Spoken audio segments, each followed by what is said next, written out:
மா இன்னைக்கு என்ன சாப்பாடு? ஒரே ஸ்மெல்லாக இருக்குது. ஸ்மெல் எந்திரிச்சா வா இன்னைக்கு என்ன சாப்பாடுன்னு பார்க்கலாம். ஸ்பெஷலான சாப்பாடு, ஆனால் சிம்பிளாக தான் இருக்கும். இன்னைக்கு எங்கள் வீட்டில் என்ன சாப்பாடு அப்படின்னு பார்த்தீங்கன்னா வாங்க பார்க்கலாம்.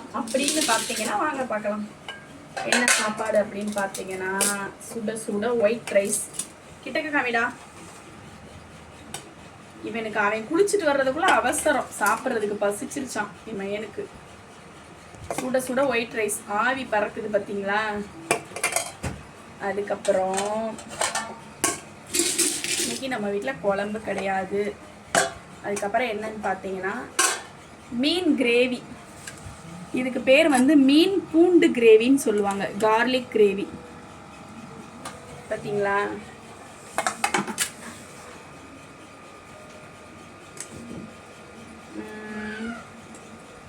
இங்கே பாருங்க, இந்த கிரேவிலே தான் இன்னைக்கு பெரட்டி சாப்பிடணும். இன்னைக்கு நாங்கள் குழம்பு வைக்கல. இந்த கிரேவிலே இந்த மீனை இந்த சோறு மேலே போட்டு அப்படியே பெரட்டி சாப்பிடணும். அதுக்கப்புறம் என்ன அப்படின்னு பார்த்தா 2 பொரிச்ச மீன். இன்னைக்கு நம்ம வீட்டில் இதுதான் ஸ்பெஷல். யார் யாருக்கு இந்த மீன் கிரேவி, இந்த மீன் ஃப்ரை, இந்த ஒயிட் ரைஸ்லாம் சாப்பிட்டு பிடிக்கும்னு சொல்லுங்கள். இந்த கிரேவி டேஸ்ட்டு சூப்பராக இருக்கும். புதுசாக இருக்குன்னு பார்க்காதீங்க.